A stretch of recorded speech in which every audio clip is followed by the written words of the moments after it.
देवा प्रसन्नं तारु मे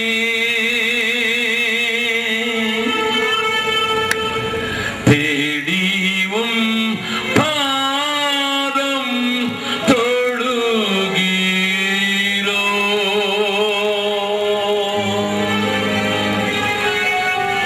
தேவா பிரசன்னம் தாருமே தேடியும் பாதம் தொழுகிறோ தேவா பிரசன்னம் தாருமே தேடியும் பாதம் தொழுகிறோ இயேசுவே உம் திவ்ய நாமத்திலே இன்பமுடன் கூடி வந்தோமே தேவா பிரசன்னம் தாருமே தேடியும் பாதம் தொழுகிறோம்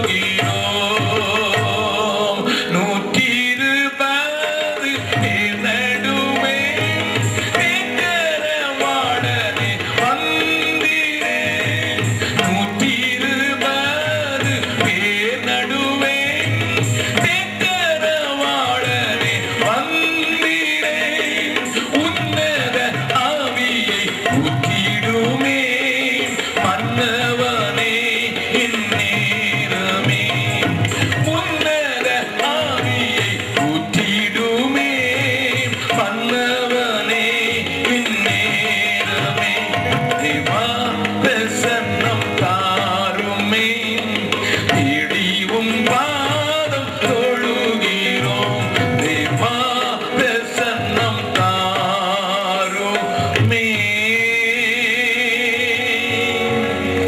தேடியும் பாதம் தொழுகிறோம்.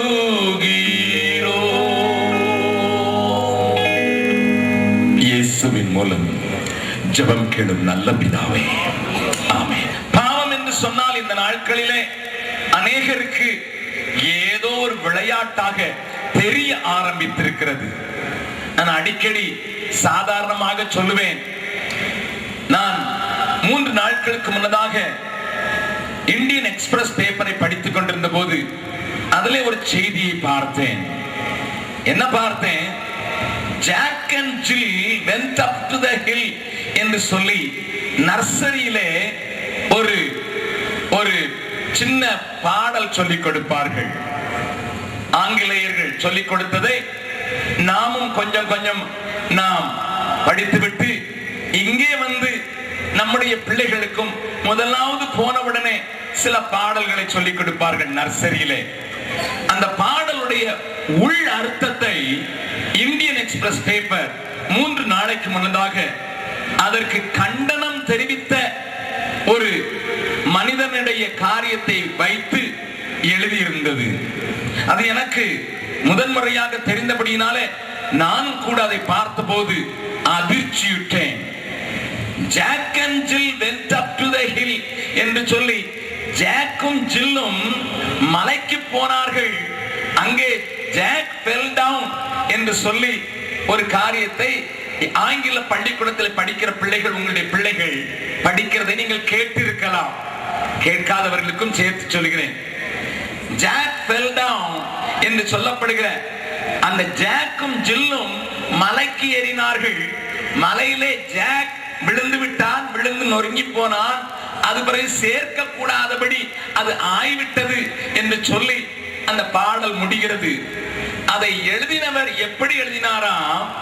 2 இளைஞர்கள், ஒரு வாலிபனும் ஒரு வாலிப பெண்ணும் தனியாக இருப்பதற்கு அங்கே மலைக்கு போனார்கள்.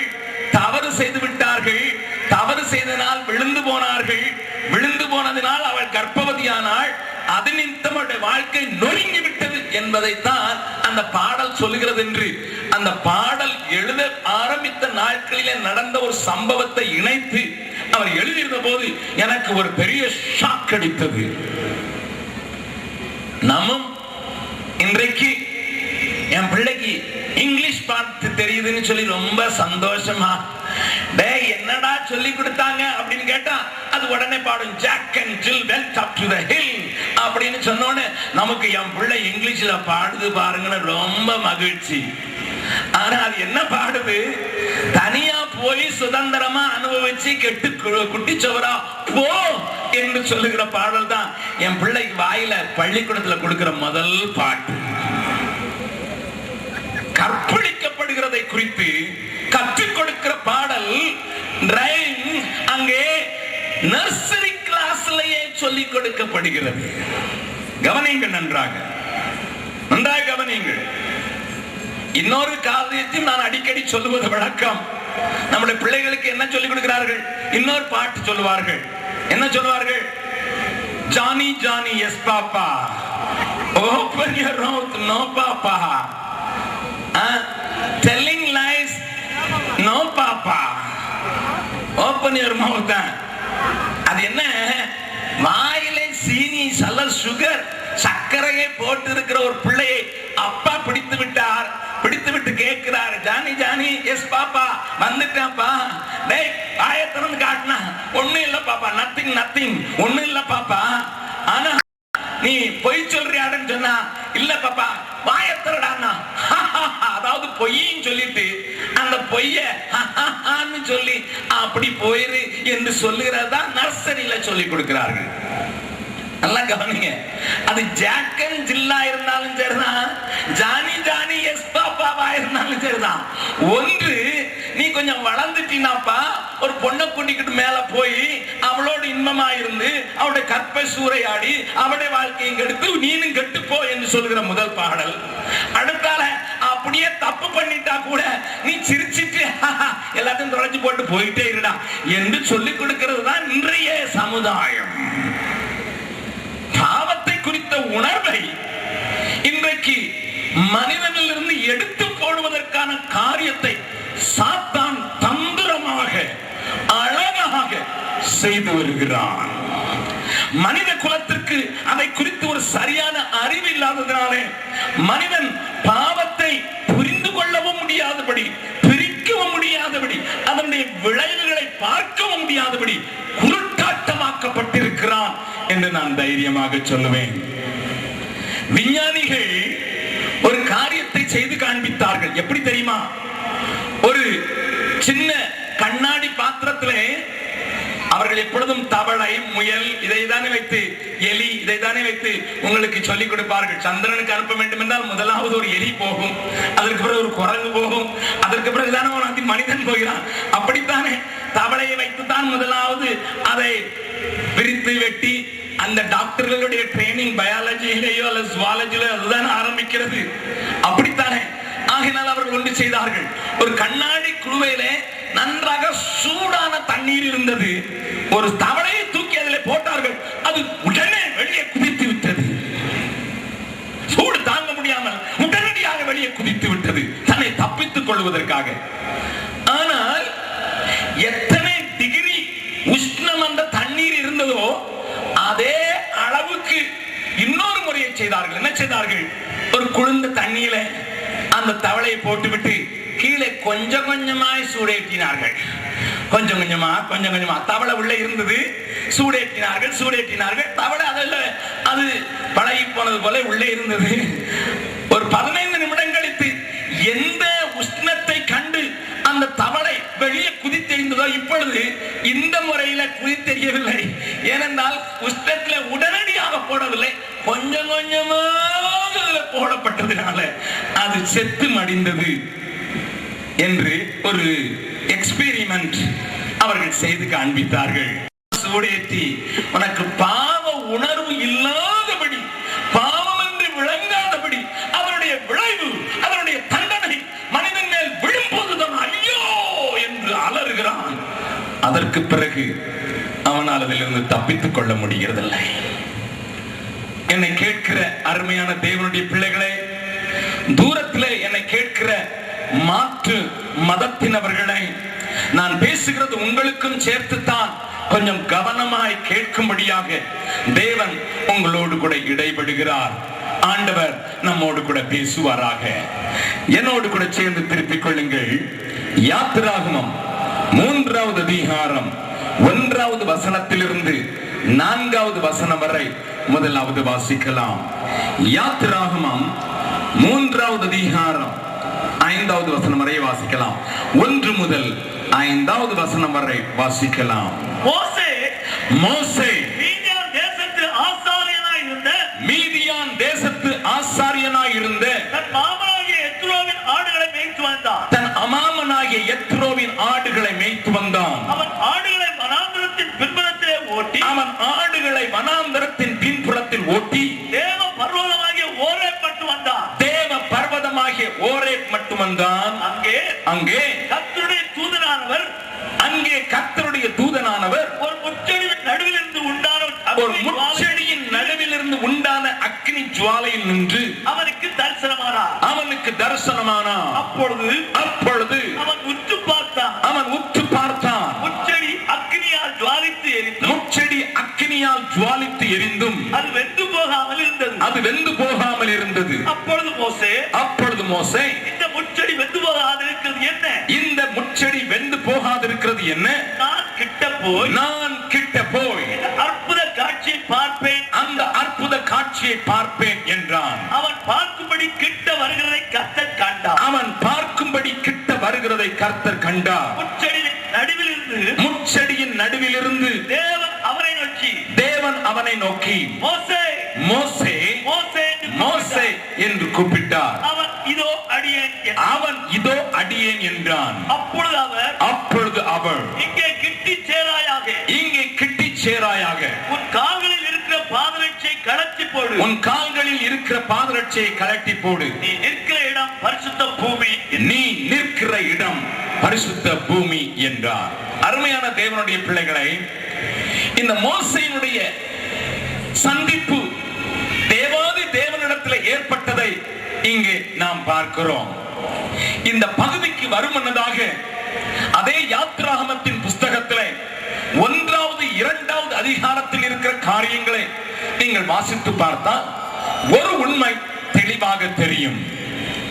காரியங்கள் கெட்டு கிடக்கிற நாட்களிலே பிறக்கிற ஆண் பிள்ளைகள் கொல்லப்பட வேண்டும் என்ற ஒரு கடுமையான சட்டம் பிறப்பிக்கப்பட்ட நாட்களிலே தேவனாய கர்த்தர் அண்ட சராசரங்களையும் ஆளுகிறவர் தன்னுடைய ஜனத்தை விடுதலை பண்ணுவதற்காக ஒரு நாயகனை, ஒரு மேய்ப்பனை, ஒரு தலைவனை, ஒரு நியாயாதிபதியை, ஒரு அரசனை போல அதிகாரமுடையவனை, ஒரு தீர்க்கதரிசியை எழுப்ப வேண்டும் என்று தீர்மானம் செய்தார். கவனியுங்கள், தேவனுடைய தீர்மானம் தம்முடைய ஜனங்கள் அடிமைத்தனத்தில் இருந்து, கட்டுகளில் இருந்து, உபத்திரவங்களில் இருந்து, பெரிய ஏக்க பெருமூச்சில் இருந்து விடுதலையாக்கப்பட வேண்டும் என்பது. எகிப்து தேசத்திலே ஆளோட்டிகளின் நிமித்தமாக அடிக்கப்பட்டு, நொறுக்கப்பட்டு, நசுக்கப்பட்டுக் கொண்டிருந்தார்கள் தேவனுடைய மக்கள். அந்த மக்கள் விடுதலையாக்கப்பட வேண்டிய அவசியம் உண்டு. அந்த மக்கள் அவர்களுடைய விடுதலையை பெற்றுக் கொள்வது மாத்திரமல்ல, தேவன் அவர்களுக்கு வைத்திருக்கிற இடத்திலே சுதந்திரமாக விடுதலையோடு கூட வாழ வேண்டிய அவசியம் உண்டு. நன்மையை அனுபவிக்க வேண்டிய அவசியம் உண்டு. இதை ஆண்டவர் உணர்ந்தவராக ஒரு மனிதனை எழுப்புகிறார். சட்டங்கள் விரோதமாக இருக்கிறது, சூழ்நிலை வித்தியாசமாக இருக்கிறது, கடினமான உத்தரவுகள் பிறப்பிக்கப்பட்டிருக்கிறது. ஆனாலும் தேவன் செய்ய நினைத்த காரியம் தடைபடாது. ஹல்லேலூயா! கரங்களை தட்டி ஆண்டவரை மகிமைப்படுத்தலாமா? ஐயா, சட்டம் ஒரு நாளும் ஆண்டவரை நிறுத்தி வைக்க போறதில்லை. தேவ கிரியைகளை எந்த சட்டமும் தடுத்து நிறுத்த முடியாது.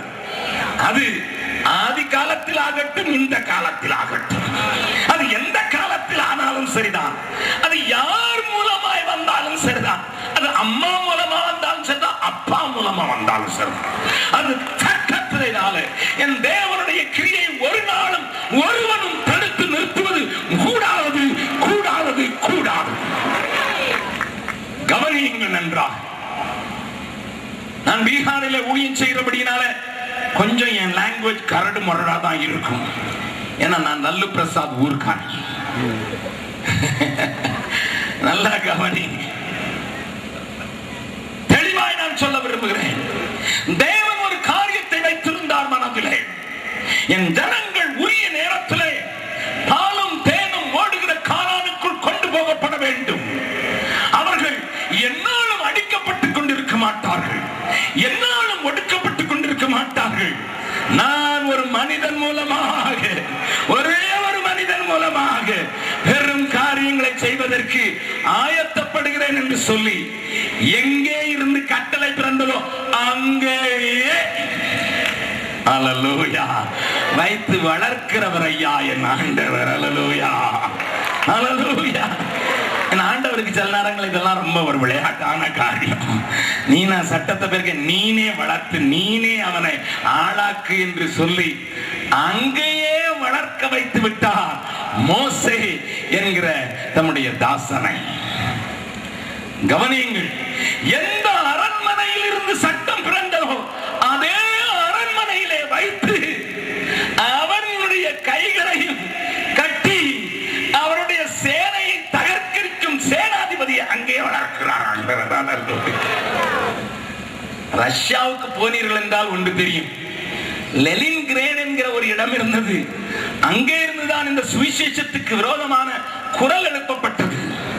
அங்கே இருந்துதான் இந்த சுவிசேஷம் தங்களுடைய நாடுகளுக்குள்ளே வரக்கூடாது என்பதில் கவனமான சட்டங்கள் இயற்றப்பட்டது. ஆனால் ஒரு நாள் வந்தது, தேவன் அந்த இரும்பு திரை நாடு என்கிற அந்த இரும்பு திரையை உடைத்து போட்ட போது எங்க சட்டை அங்கதான் இப்ப ரேடியோ ஸ்டேஷன் இருக்குது. அங்க இருந்தா ஆண்டவருடைய சுவிசேஷம் ரஷ்யாவின் சுத்தி இருக்கிற நாடுகளுக்கு இயேசுவின் நாமம் பரப்பப்படுகிறது. அல்லேலூயா. எங்கே கலாச்சார புரட்சி என்கிற பெயரிலே சீனாவிலே கிறிஸ்துவின் அடியவர்கள் அடிக்கப்பட்டார்கள், நொறுக்கப்பட்டார்கள், வேதாகமங்கள் எரிக்கப்பட்டன.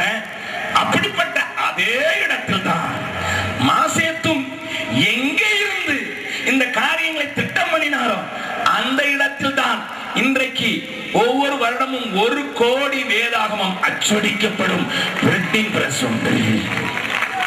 ஹல்லேலூயா. மால்பேர் என்று ஒரு மனிதன் இருந்தான் பிரான்ஸ் நாட்டிலே. அவன் சொன்னான், வேதாகமத்தின் ஒரு பிரதியும் உலகத்தில் இருக்கக்கூடாது, அதை அழித்தால் தான் எனக்கு நிம்மதி என்று சொல்லி தீவிரமாக பிரெஞ்சு நாட்டில் இருந்த மக்களை ஏவி விட்டான், அரசாங்கங்களை ஏவி விட்டான், அதிகாரிகளை ஏவி விட்டான். அவன் செத்து மடிந்து போனான். அவனுடைய வீட்டில் தான் பைபிள் சொசைட்டி இன்றைக்கு வேதாகமத்தை விநியோகித்துக் கொண்டிருக்கிறது. மோசேயை குறித்து தேவன் ஒரு பெரிய தீர்மானம் வைத்திருந்தார்.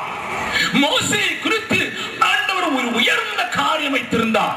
பின்னதாக ஏசாயா தீர்க்கதரிசி எழுதும் போது சொல்கிறான், மோசேயின் கரத்தினால் அவர் பெரிய அற்புதங்களை செய்தார்.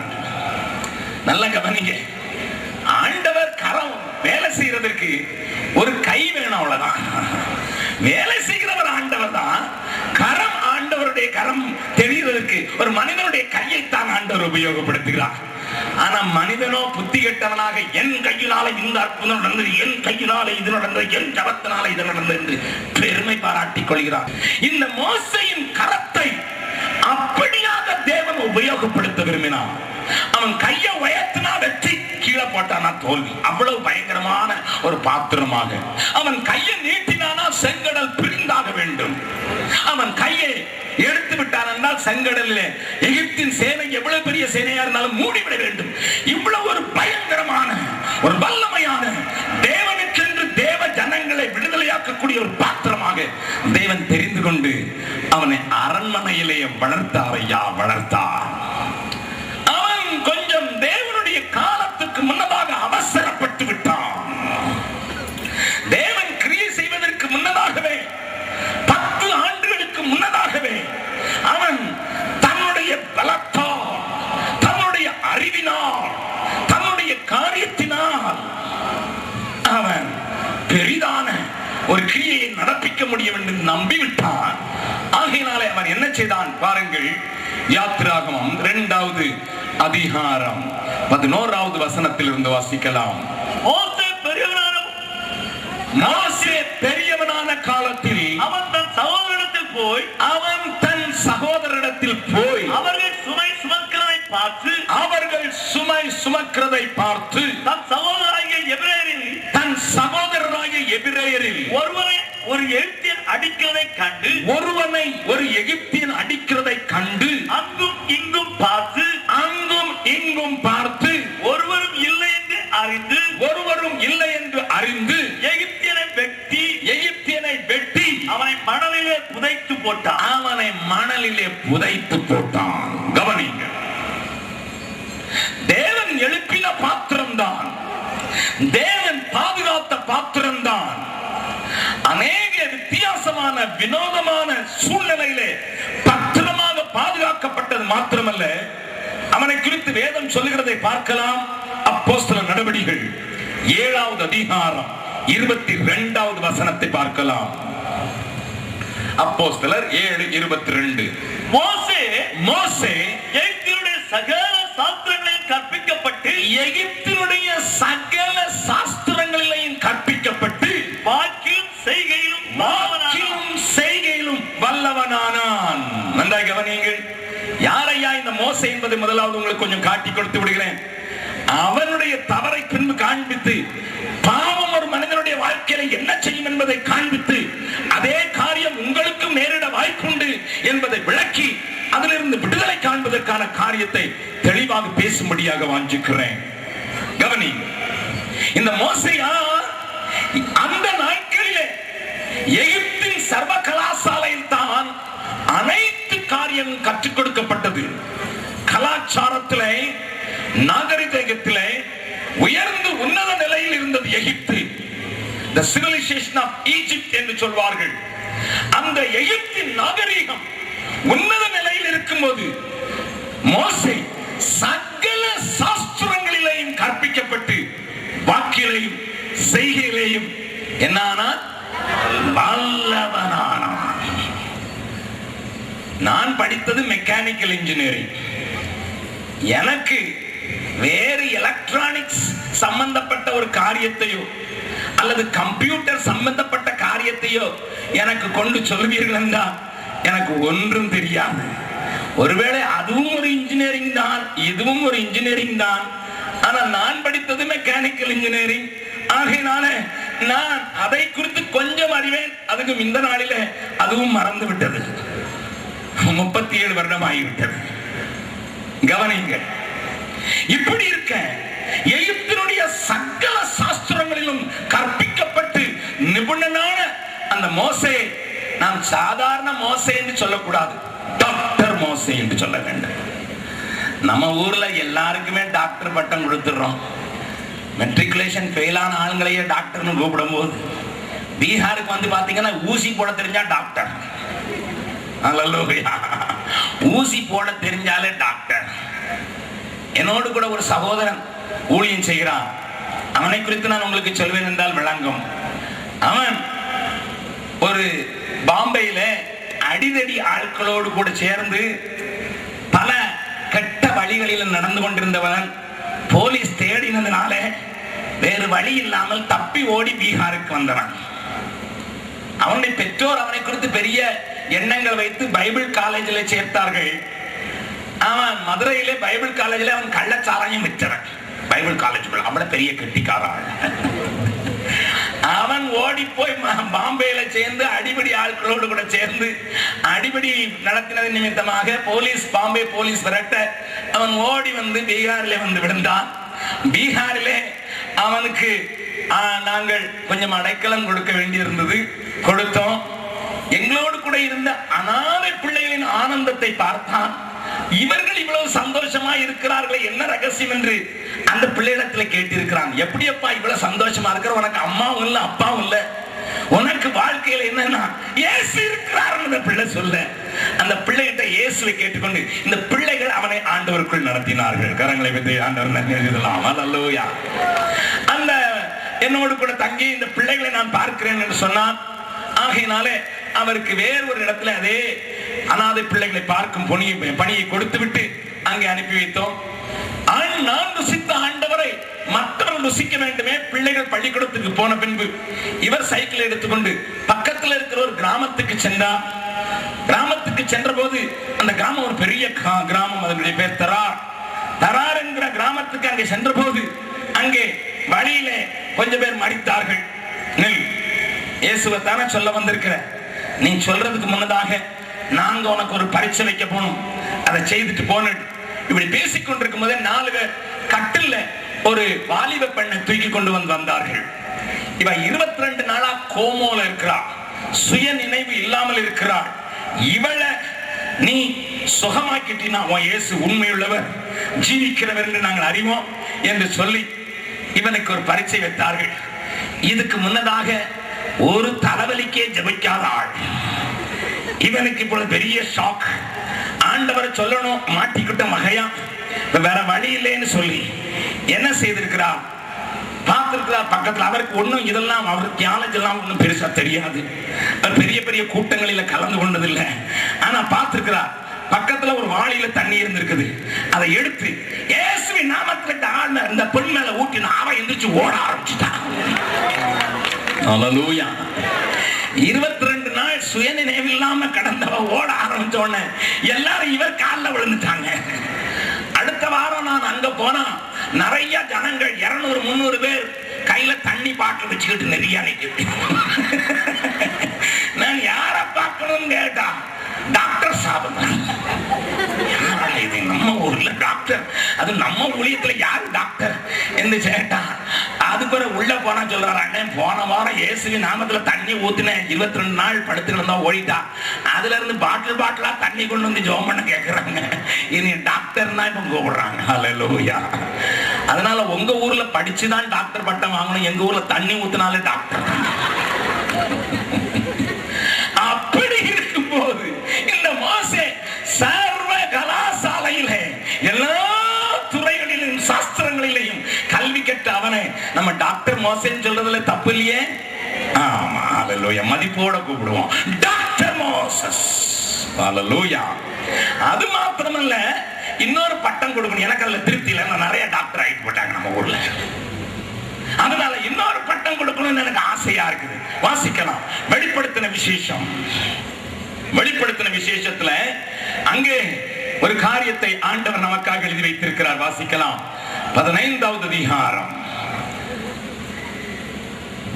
வெளிப்படுத்தல் 15 வசனம்.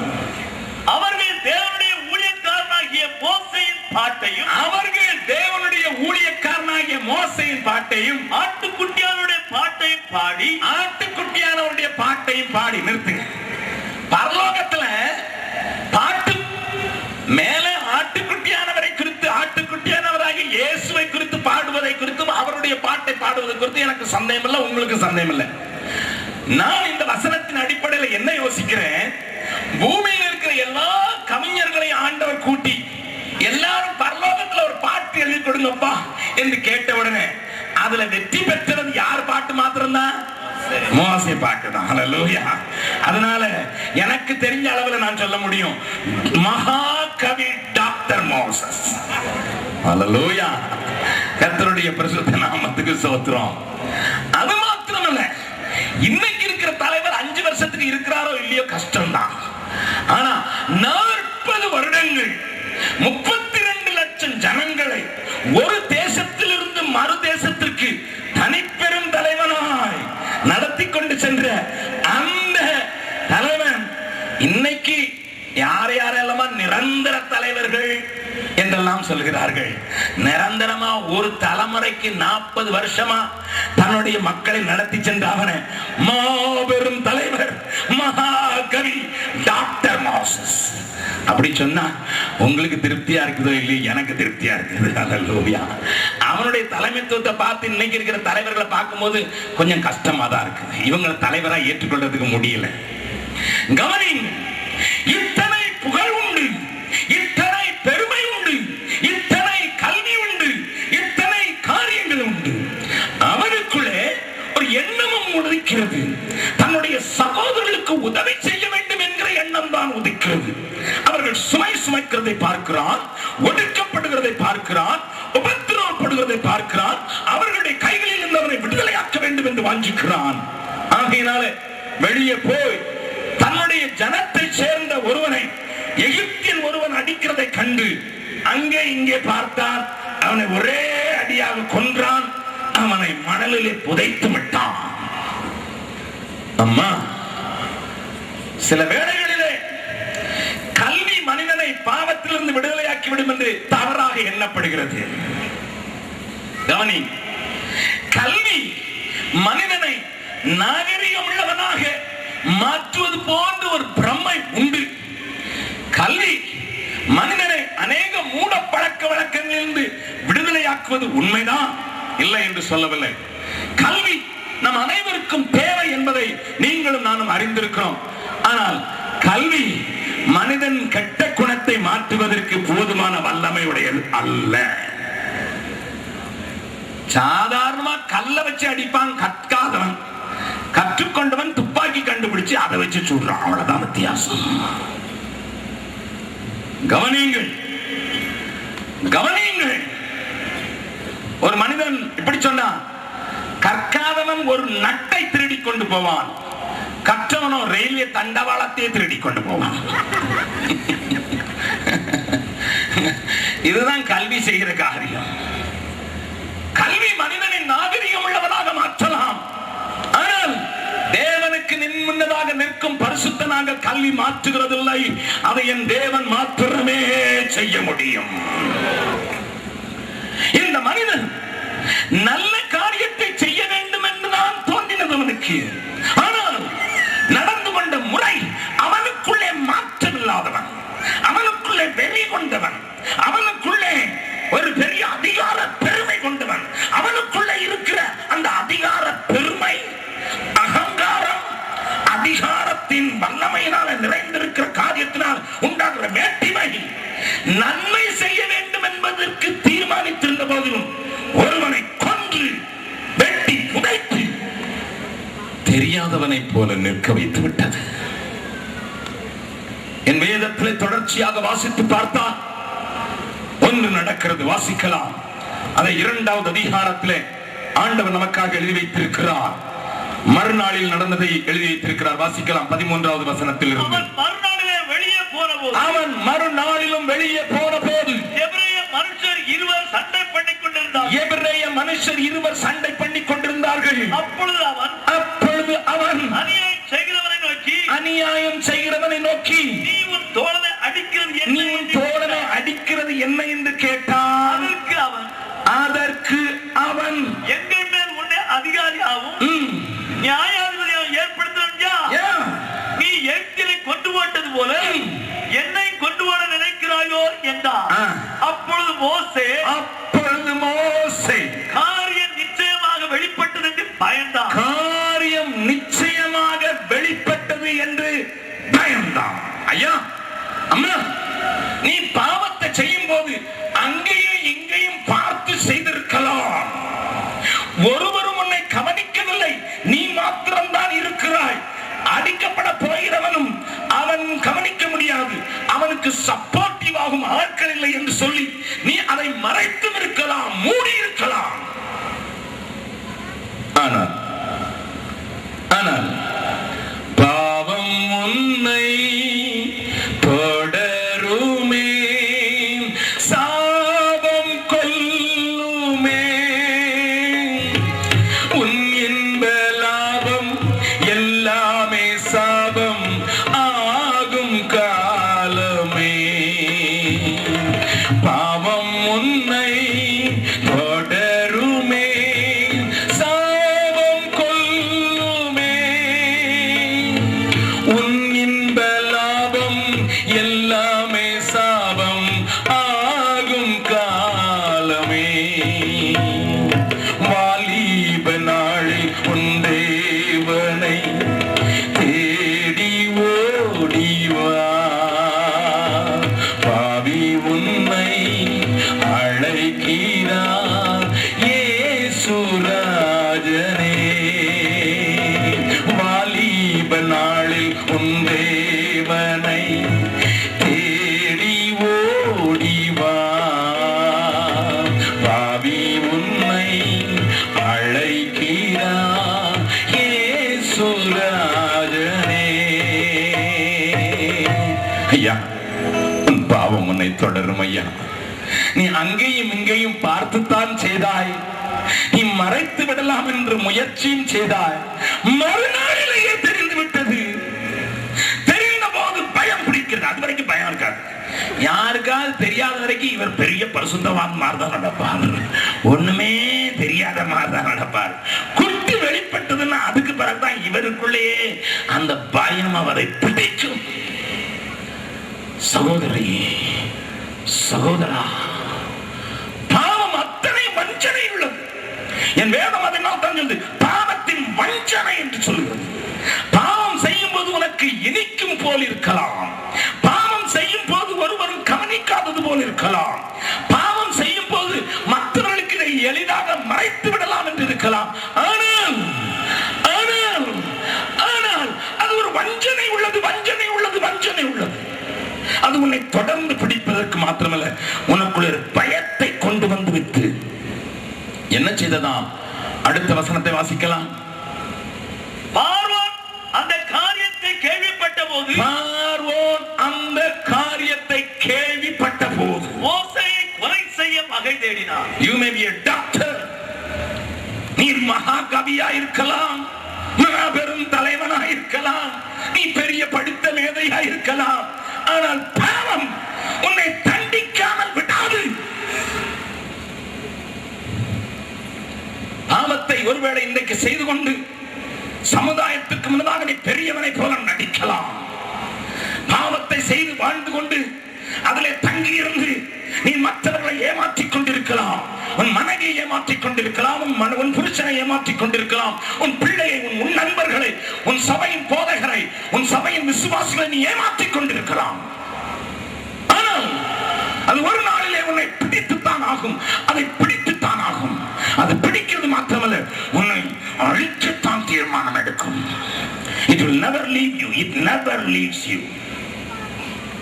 அருமையானவர்களே, என் சத்தத்தை தூரத்திலே சமீபத்திலே கேட்டுக் கொண்டிருக்கிறவர்களே, இதயத்தின் ஆழத்தில் இருந்து பாவத்தின் வஞ்சனை நீங்கள் புரிந்து கொள்ளக்கூடாதபடி சத்துருவாய சாத்தான உங்கள் கண்களை மறைத்திருந்தார் என்றால் தயவு செய்து உணர்ச்சி அடையும்படியாக, உணர்வடையும்படியாக உங்களை கூவி கேட்கிறேன். ஆவியானவர் உணர்த்துகிறார். விட்டுக் கொடுத்துப்பா. உன்னுடைய பாவத்தை குறித்து நான் பேசுவதற்கு, நான் விரிவாக பேசுவதற்கு விரும்பவில்லை.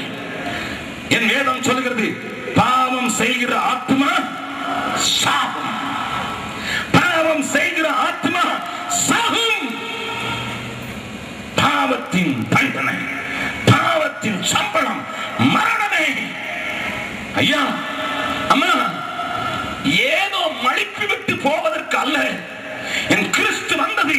உன்னுடைய பாவத்தின் நிலைமையை முதலாவது உனக்கு உணர்த்தி வைப்பதற்கு, உன்னை ஆழமாக உணர்த்தி வைப்பதற்கு, நீ எங்கே இருக்கிறாய் என்பது காட்டுவதற்கு. அதற்கு பின்புதான் உன்னை தூக்கி எடுப்பதற்கு அவர் உயர்த்தி செய்கிறார். அல்லேலூயா. நன்றாய் கவனியுங்கள், நன்றாய் கவனியுங்கள், நன்றாய் கவனியுங்கள். மோசே பயந்தது மாத்திரமல்ல, என்ன செய்தாராம்? பார்வோன் அந்த காரியத்தை கேள்விப்பட்ட போது மோசே கொலை செய்ய வகை தேடினார். மோசே பார்வோனிடத்துக்கு தப்பி ஓடி மீதியான் தேசத்தில் போய் தங்கி. அருமையானவர்களே, எந்த இடத்தில் அவன் இருக்க வேண்டுமோ அந்த இடத்தில் இருந்து அவனை தள்ளிவிட்டு விட்டது பாவம். எந்த நிலையில இருக்க வேண்டும் அதில் இருந்து அவனை இழுத்து போட்டு விட்டது பாவம். எந்த நோக்கத்தோடு அவன் பயிற்சிப்பிக்கப்பட்டானோ அதை அவனிடத்திலிருந்து கொள்ளையாடுகிறது பாவம்.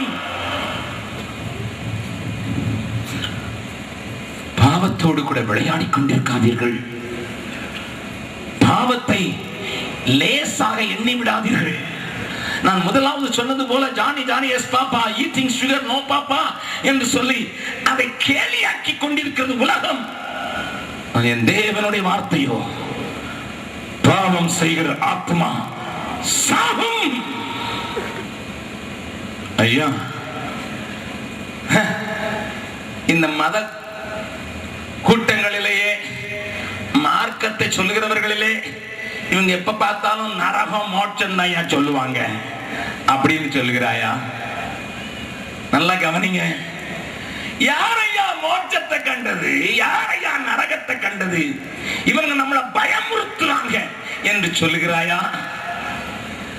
நான் ஒரு நாளிலே கல்கத்தாவில் இருந்து சென்னைக்கு பிரயாணப்பட்டு கொண்டிருக்கும் போது என் பக்கத்தில் ஒரு அட்வொகேட் நண்பர் இருந்தார்.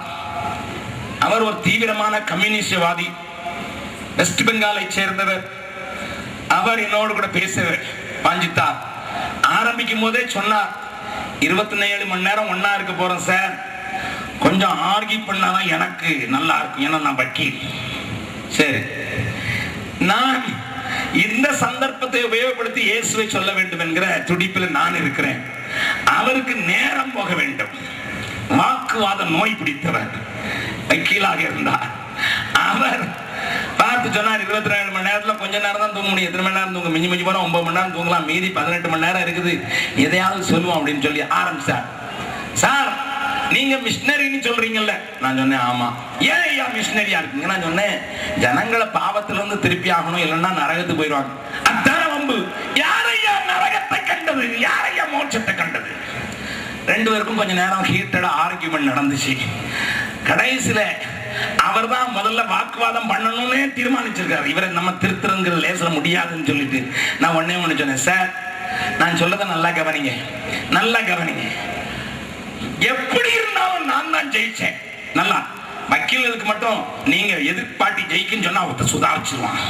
அதனால எப்படி இருந்தாலும் நான் தான் ஜெயிச்சேன், ஞாபகம் வச்சுங்க அப்படின்னு சொன்னேன். என்னன்னு சொன்னார், சொல்லுங்க அப்படின்னார். நான் சொன்னேன், நான் நம்புகிறபடி மோட்சமும் நரகமும் இருந்தால் எனக்கு லாபம், நான் மோட்சத்துக்கு போய்வேன், ஏன்னா அந்த வழி எனக்கு தெரியும். நீர் நம்புகிறபடி மோட்சமோ நரகமோ இல்லைன்னா அப்பவும் எனக்கு லாபம், ஒரு குறையும். ஆனா நீர் நம்புறபடி மோட்சமும் நரகம் இல்லைன்னா உனக்கு நட்டம் இல்லை. ஆனா இருந்துட்டுன்னா நீ நிச்சயமா நரகத்துக்கு தான் போக போறீங்க. அந்த நரகத்தை குறித்து என் வேதம் என்ன சொல்லுதுன்னு கொஞ்சம் காட்டி கொடுத்துறேன் என்று சொல்லி மார்க் எழுதின சுவிசேஷம் 9வது அதிகாரம், மார்க் எழுதின சுவிசேஷம் 9வது அதிகாரத்துல என் ஆண்டவராகிய இயேசு சொன்ன காரியத்தை அவருக்கு நான் வாசித்து காண்பித்தேன். நீங்களும் கூட அதை படிக்கலாம். 44வது வசனம். அங்கே அவர்கள் புழு சாகாமலும் அக்கினி அவியாமலும் இருக்கும், அக்கினி அவியாமலும் இருக்கும். 46வது வசனம். அங்கே அவர்கள் புழு சாகாமலும் அக்கினி அவியாமலும் இருக்கும். 48வது வசனம். அங்கே அவர்கள் புழு சாகாமலும் அக்கினி அவியாமலும் இருக்கும். ஐயா, இங்க இயேசு கிறிஸ்து ஒரு தடவை இல்லையா, 3 தடவை அழுத்தமா சொல்லி இருக்கிற. தொடர்ச்சியா 2 வசனம் அப்படியே இடையில 46, 48, 44 சொல்லி இருக்கிறாரு. அங்கே புழு சாகாதான், அக்னி அவியாதான் என் வெளிப்படுத்த வேதம் சொல்லுகிறது. அது நித்திய காலமா எரிந்து கொண்டிருக்கும் அக்னி கடலான்னு சொன்ன உடனே சார் தூக்கம் வருது சார். அதுக்கு பிறகு அவருக்கு பேசுறதுக்கு இஷ்டம் இல்லை. நான் சொன்னேன், இப்ப டெசிஷன் எடுத்தால் ஒழிய, நீர் இப்பொழுது தீர்மானித்தால் ஒழிய நான் தூங்க விட மாட்டேன். நீர் இங்க தூங்கிடலாம், அங்க தூங்கவே முடியாதையா. இங்க தூங்கிடலாம், அங்க தூங்க முடியாதையா அப்படின்னு சொன்ன உடனே சொன்னாரு, சார் ஐ ப்ராமிஸ், இன்னையில இருந்து வேத புஸ்தகம் படிப்போம் உங்கள்கிட்ட இருக்குதானாரு. என்கிட்ட ஒரு புதிய ஏற்பாடு நியூ டெஸ்டமென்ட் இருந்து எடுத்து அவர்கிட்ட கொடுத்த உடனே அவர் தன்னுடைய விலாசத்தை கொடுத்து விட்டு எனக்கு ஒரு கடிதம் எழுதியிருந்தார். என்ன எழுதியிருந்தா, நீங்க தான் என் கண்ணை திறந்து விட்டாங்க ஐயா. கரங்களை தட்டி ஆண்டவர் மகிமைப்படுத்தலாமா? அருமையான தேவனுடைய பிள்ளையே, இன்றைக்கு நீ நினைத்துக் கொண்டிருக்கலாம் மோட்சத்தையோ நரகத்தையோ கண்டது யார் என்று. ஆனால் என் சத்திய வேதம் என்ன சொல்கிறது வாசிக்கலாம். 1 கொரிந்தியர் 6வது அதிகாரத்துல சத்திய வேதம் திட்டமாக சொல்லுகிற காரியத்தை வாசிக்கலாம்.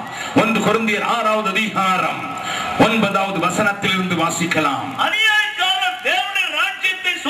அநியாயக்காரர் தேவனுடைய ராஜ்யத்தை சுதந்தரிப்பது இல்லை என்று அறியீர்களா? வஞ்சிக்கப்படாதிருங்கள். தேசி மார்க்கத்தாரும் விக்கிரக ஆராதனைக்காரரும் விபச்சாரக்காரரும் சுய புணர்ச்சிக்காரரும் ஆண் புணர்ச்சிக்காரரும் திருடரும் பொருளாசைக்காரரும் வெறியரும் உதாசீனரும் கொள்ளைக்காரரும் தேவனுடைய ராஜ்யத்தை சுதந்தரிப்பது இல்லை. அம்மா,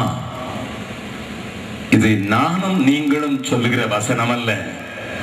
அண்ட சராசரங்களையும் உருவாக்கின என் அன்பு தெய்வத்தினுடைய திட்டமான வார்த்தைகள் ஐயா, திட்டமான வார்த்தைகள். நரகத்தை குறித்து சொன்னேன். அந்த நரகத்தில் தள்ளப்படுகிற அதை இரண்டாம் மரணம் என்று வேதம் சொல்லுகிறது. அந்த இரண்டாம் மரணத்திற்கு பாத்திரவான்கள் யார் என்றும் என் வேதம் அடையாளம் காட்டி கொடுக்கிறது. வாசிக்கலாமா?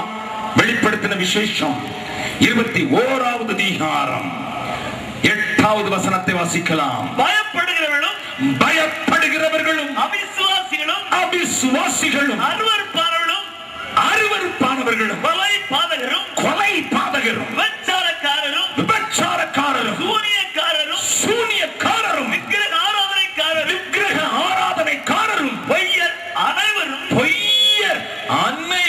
இரண்டாம் மரணமாகிய அக்கினியும் கந்தகமும் எரிகிற கடலிலே பங்கடைவார்கள். எத்தனை பயங்கரமான காரியம்! தேவஜனமே, ஏனோ தானா என்று நீனும் நானும் வாழ முடியாது. ஒருவேளை நீ பாவத்திலிருந்து விடுதலையாக்கப்பட்டான், சோத்திரம். ஆனால் அந்த காரியத்தை அறியாமல் வாழ்கிறவன் தாய் தகப்பன், உன் சொந்தக்காரர்கள், உன் இனத்தார், உன் நண்பர்கள், உன் உடன் ஊழியர்கள், உன்னோடு கூட வேலை செய்கிறவர்கள், அவர்கள் நரக அக்கினியிலே வேகுவதை நீ பார்க்க விரும்புகிறாயோ? மோசே, நீ கற்று தேர்ந்தவன் ஐயா, நீ திறமைசாலி. மோசே, உனக்கு நிகரானவன் இல்லை. தேவனே உன்னை வளர்த்தான், ஒரு நோக்கத்தோடு வளர்த்தான். ஆனால் உன் அவசரம், உன் பாவம் உன்னை ஊரை விட்டு, நாட்டை விட்டு விரட்டி அடிக்கிறது, நிலைமை விட்டு விரட்டி அடிக்கிறது.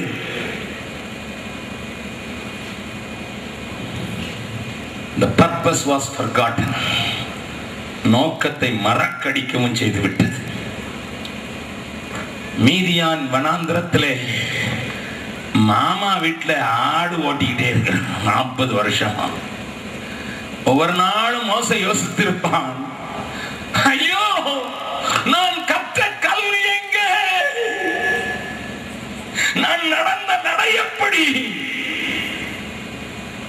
பாவம், என்னை இன்றைக்கு இப்படிப்பட்ட ஒரு நிலைக்கு ஆடு மேய்க்கிறவனாக, சொந்த ஆடுகளை கூட இல்ல, மாமனின் ஆடுகளை மேய்க்கிறவனாக என்னை மாற்றி விட்டதே.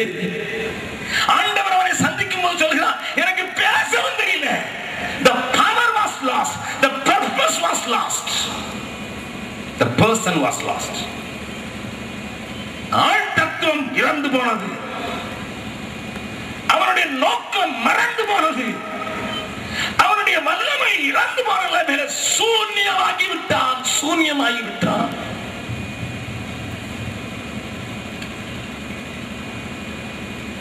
அருமையானவர்களே, இந்த ராத்திரி வேளையில தேவன் உங்களோடு கூட பேசுகிறார். இங்க வந்திருக்கிறவர்கள் மாத்திரமல்ல, என் சத்தத்தை கேட்கிற ஒவ்வொருவரோடு பேசுகிறார். பாவத்தின் கொடூரத்தை ஆண்டவருடைய வசனம் இப்படித்தான் வர்ணிக்கிறது ஐயா, வர்ணிக்கிறது. ஆனால் இங்கே மனிதன் வெக்ஸாகி தன்னை முறித்துக் கொள்ள வேண்டிய அவசியமில்லை. சேத்தி நின்றென்னை தூக்கி எடுத்து மாற்றி உள்ளம் பூரி காக்கினாரே. சேத்தி நின்றென்னை தூக்கி எடுத்து மாற்றி உள்ளம் பூரி காக்கினாரே. கல்லான என் உள்ளம் உருக்கின கல்வாரியை கண்டு நன்றியுடன் பாடிடுவே. கல்லான என் உள்ளம் உருக்கின கல்வாரியை கண்டு நன்றியுடன் பாடிடுவே. ஆனந்தமா இந்த காணான் ஏகிடுவே. தூய பிதாவின் முகம் தரிசிப்பே.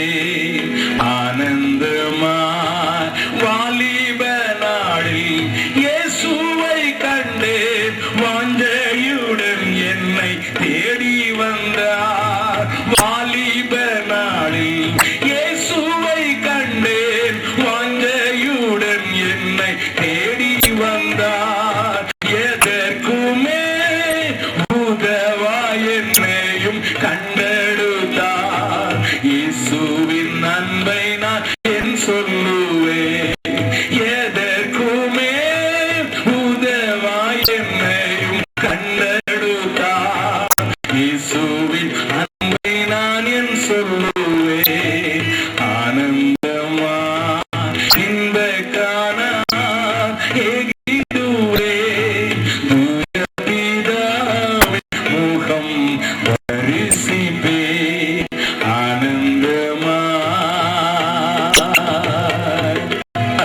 மக்களே, பாவம் உன்னை விரட்டுகிறதோ, பாவம் உன்னுடைய நோக்கத்தை எல்லாம் கெடுத்து குட்டிச்சவராக்கி விட்டதோ, பாவம் உன்னை உன்னுடைய நிலையிலிருந்து விரட்டி அடித்தது மாத்திரமல்ல, உன்னுடைய ஆழ்த்தத்துவத்தையே கெடுத்து குட்டிச்சவராக்கி விட்டதோ, பாவம் உனக்கு கிடைக்க வேண்டிய எல்லா பெருமைகளையும் அழித்து தின்று விட்டதோ, பாவம் அது உன்னை ஃபெயிலியராக தோற்று போனவனாக மாற்றிவிட்டதோ, கலங்க வேண்டிய அவசியமில்லை.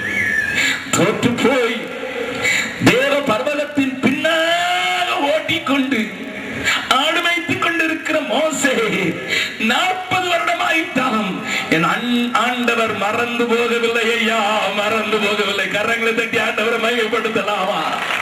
அது சின்னதாகத்தான் ஆரம்பித்தது, அது கடினப்பட்டது, இன்னமும் கடினப்பட்டது. தோற்று போன மனிதனாக டிப்ரெஷனோடு கூட, டிப்ரெஷனோடு he was a depressed man, defeated man. He was not only a depressed man, he was a defeated man.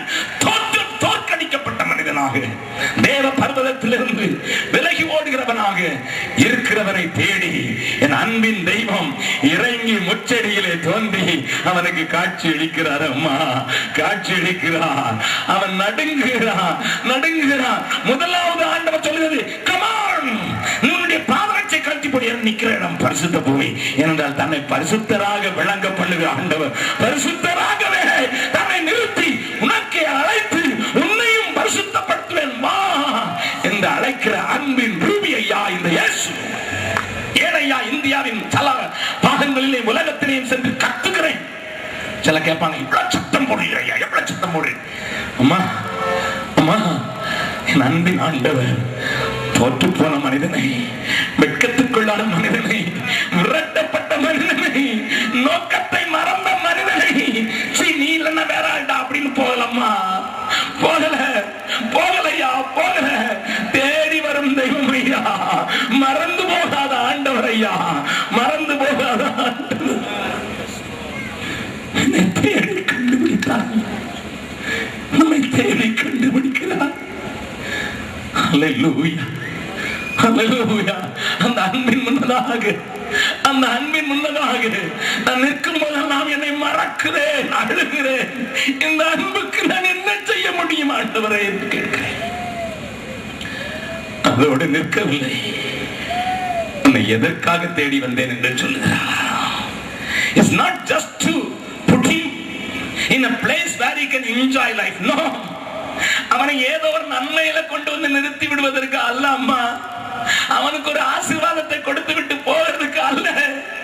நீ வாப்பா, உன் ஜென்னெல்லாம் மறந்துட்டேன், பரலோகத்துல உனக்கு ஒரு டிக்கெட் பிளேஸ் போட்டு வச்சுட்டேன், பரலோகத்துல உனக்கு ஒரு சீட் ரிசர்வ் பண்ணி வைத்து விட்டேன் என்று சொல்லி அவனை திருப்திப்படுத்துறதுக்கு இல்லையா மோசே. உன்னை அழைச்ச நோக்கம், உன்னை வளர்த்த நோக்கம், உன்னை தெரிந்து கொண்ட நோக்கத்துக்கு உன்னை அனுப்புகிறேன். ஆண்டவரை அறிந்திருக்கிறாயா? நல்லது. கல்வாரி உன்னை உருக்கி இருக்கிறதா? நல்லது. கல்வாரி அன்பிலே நீ உருகி போய் உன் பாவங்கள் மன்னிக்கப்பட்டதற்கென்று நீ உற்சாகத்தோடு கூட இருக்கிறாயா? நல்லது. But that is not the end. அது அல்ல. உன்னை தேடி வந்தது அது மாத்திரமல்ல, அதுவும் உன்னை கொண்டும். அருமையான தேவனுடைய பிள்ளை, உன்னை ரட்சிப்பது தேவனுடைய திட்டம் தான். உன்னுடைய ரட்சிப்பை தனதாக்கிக் கொள்வது அவருடைய இஷ்டம் தான். உன்னை அள்ளி அணைத்து, தன்னுடைய மார்போடு அணைத்து, உனக்கு முத்தங்கள் கொடுத்து, உனக்கு உடைமாற்றி, உனக்கு அதிகாரம் கொடுத்தது உண்மைதான். உன் நிமித்தம் ஆனந்தப்பட்டது உண்மைதான். But that is not the end. அப்பா வீட்டுக்கு வந்தாச்சு, சாப்பாடு வயிறு நிறைய கிடைக்கும், வேலைக்காரனை காட்டில எனக்கு சாப்பாடு நிறைய கிடைக்கும், அதுலயே சுத்தி வர்றதுக்கு இல்லையா? இல்ல. நிறைய கிறிஸ்துவின் விசுவாசிகள் அங்க நின்றாங்க. அப்பா வீட்டில் எப்போதும் சந்தோஷமே, இங்கே சந்தோஷம், வெளியே ஒண்ணும் வேண்டாம். நல்லதுதான், நானும் கொண்டாடுகிறவன் தான். விழுந்து போனவனை தூக்கி எடுத்து என்னுடைய தாசனாகிறது மாற்றம் அல்ல, என்னுடைய அம்பாக கோலாக தண்டாயுதமாக மாற்றி ஜனங்களை விடுவிப்பதற்காக வந்திருக்கிறேன், உன்னை அனுப்புவேன் வா. எத்தனை பேர் தன்னுடைய வாழ்க்கையின் நோக்கத்தை புரிந்து கொண்டவர்கள் இங்கே உண்டு? எத்தனை பேர் தேவன் என்னை எதற்காக தெரிந்து கொண்டார்கள் உண்டு? நமக்கு தெரிந்த வசனம் தான், ஆனால் வாசிக்கலாம். 1 பேதுரு 2வது அதிகாரம் 9வது வசனத்தை வாசிக்கலாம். நமக்கு தெரிந்த வசனம் ஆனால் வாசிக்கலாம். 1 பேதுரு 2வது அதிகாரம் 9வது வசனம். நீங்களோ உங்களை அந்த கோரத்தினின்று தம்முடைய ஆச்சரியமான ஒளியினிடத்திற்கு வரவழைத்தவருடைய புண்ணியங்களை அறிவிக்கும்படி தெரிந்து கொள்ளப்பட்ட சந்ததியாகவும் ராஜரீகமான ஆசாரிய கூட்டமாகவும் பரிசுத்த ஜாதியாகவும் அவருக்கு சொந்த ஜனமாக இருக்கிற என்ன தெரியுமா? அவருடைய புண்ணியங்களை அறிவிக்கும் பொருட்டு.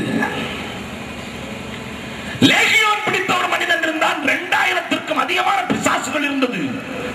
அவனுடைய ஊரார் அவனுக்கு வைத்திருந்த மதிப்பு என்ன தெரியுமா? எங்க பன்னிக்குட்டி எல்லாம் போச்சு, இந்த மனுஷன் போனாலும் பரவாயில்ல, பன்னிக்குட்டி போச்சு, அப்படிதான் அவனுக்கு மதிப்பு வைத்திருந்தார்கள். ஆனா இயேசு அவனை அந்த பிசாசுகளின் பிடிகளில் இருந்து விடுதலையாக்கி ஒன்று சொல்கிறார், நீ போய் உன் இனத்தாரிடத்திலும் வீட்டாரிடத்திலும் சொல், நான் உனக்கு என்ன செய்தேன் என்று சொல். வேதம் சொல்கிறது, அவன் 10 பட்டணங்களுக்கு ஓடிட்டானா, ஒரு பட்டணத்துக்கு இல்ல. ஆண்டவர் வீட்டாருக்குன்னு சொன்னா, அவன் தெக்கப்போலி நாடகம் இருக்கு. தெக்கப்போலி என்று சொன்னால் 10 பட்டணங்கள் அடங்கிய நாடு. ஒரு பட்டணத்துக்கு தான் சொல்ல சொன்னாரு, அவனோ 10 பட்டணங்களுக்கு. ஏன்னா நன்றி ஐயா, நன்றி நன்றி ஐயா, ஆண்டவரே என்னை தெரிந்து கொண்டீங்களே நன்றி, என்னை தேடி வந்தீங்களே நன்றி, நாரி கிடந்த என்ன, தோற்று போயிருந்த என்ன, ஆண்டவர் தோல்வி மேல தோல்வி கண்டு வாழ்க்கை விட்டு ஓரம் போய் கொண்டிருந்த என்ன, ஓரம் கட்டப்பட்ட என்ன தேடி வந்தது மாத்திரமல்ல, என்னையும் நீங்க நம்பி இவன் எனக்காக ஊழியம் செய்வான்னு சொல்லி இருக்கீங்களே, நன்றி ஆண்டவரே, நன்றி நன்றி. 10 பட்டணத்துக்கு போனா அடுத்த அதிகாரத்துல அந்த ஊருக்கு இயேசு போனா அங்க வைக்கிறதுக்கு நேரம் எல்லாரும் ஓடி வராங்க. சவுலையை மாற்றி விட்டான், சுற்றுப்புறத்தை மாற்றி விட்டான். லேகியோன் பிடித்தவனே அதை செய்வான் என்றான். சகோதரா சகோதரி, தேவன் உன்னை நம்பி இந்த மாலை வேளையிலேயும் தேடி வந்திருக்கிறார். அதே ஆண்டவர் அன்றைக்கு அக்னியிலே காட்சியளித்த அதே ஆண்டவர், முச்செடி தண்ணில் தோன்றின தேவன், இன்றைக்கு உண்மையும் எந்தனுக்காய் கல்வாரியில் இந்த பாடுகள் பட்டி தந்தையேவும் அன்பீரையே சிந்தித்தே சேவை செய்வே, தந்தையேவும் அன்பினையே சிந்தித்தே சேவை செய்வே, விலையேற பெற்ற திருரத்தமே அவர் விழாவினின்று பாயுதே, விலையேற பெற்றோனாய் உன்னை மாற்ற விலையாக ஈந்தனரே, ஆஹா விலையேற பெற்றோனாய் உன்னை மாற்ற விலையாக ஈந்தனரே, சிந்தையிலே பாரங்களும் நிந்தைகள் ஏற்றவரா தொங்குகின்றார் பாதகன் போல் மங்கா வாழ்வழிக்கவே, தொங்குகின்றார் பாதகன் போல் மங்கா வாழ்வழிக்கவே. பாடலாமா? விலையேற பெற்ற திருரத்தமே அவர் விழாவினின்று பாயுதே, விலையேற பெற்றோனாய் உன்னை மாற்ற விலையாக ஈந்தனரே, ஆஹா விலையேற பெற்றோனாய் உன்னை மாற்ற விலையாக ஈந்தனரே.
கேள்வி கேட்டு நான் முடிக்கிறேன். ஐயா, பாவத்தை பாவமாக பார்க்காதபடியினால, ஏனோ தானா என்று இருக்கிறதுனால, இயேசுவின் பின்னேல நடக்கிறது போல தெரிஞ்சாலும் எனக்கு பயம் இருக்கு ஐயா. பாவத்தை குறித்து ஒரு சீரியஸ்னஸ் இல்லாதனால நானும் தோற்று போன ஒரு வாழ்க்கையை நடத்துகிறேன் ஐயா. பாவத்தை குறித்து நான் கவலையினமா இருந்ததுனால என்னை உண்டாக்கின நோக்கம், என்னை வேறு பிரித்த நோக்கம் எல்லாம் மறக்கடிக்கப்பட்ட நிலையில இருக்கிறையா. என்னுடைய மகிமையே இழந்து இருக்கிறேன். நான் திரும்ப இயேசு இடத்துல வர விரும்புகிறேன் என்று சொல்கிறதற்கு அவர்களுக்கு முதல் அழைப்பையும் ஐயா, என் பாவத்தை எல்லாம் தன் மேல ஏற்றுக்கொண்ட அந்த ஆண்டவர், என்னை தேடி வந்த ஆண்டவர் ஏதோ பரலோகத்தில் கொண்டு போயிடுவார்னு மாத்திரம் நம்பிட்டையா. இல்ல இல்ல, என்னை கொண்டு மற்றவங்களை விடுதலை ஆக்கணும், மற்றவங்களுடைய கட்டுகளை அவுக்கணும், மற்றவங்களுக்கு இந்த விடுதலையின் செய்தியை சொல்லி அவங்களையும் கொண்டு வரணுங்கிறதுக்கு தான் என்ன தேவன் தெரிந்து கொண்டார். ஆகையினால இனிமே நான் சும்மா இருக்க மாட்டேன், நான் சும்மா இருக்க மாட்டேன். எதையாயிலும் அந்த காலத்தினின்று ஆச்சரியமான ஒளி இடத்திற்கு வளையத்துடைய புண்ணியங்களை அறிவிக்கிறதுக்கு என்னால என்னதை செய்ய போறேன்னு சொல்ல 2வது கூட்டத்துக்கு அபஞ்சபிக்க விரும்புறேன்.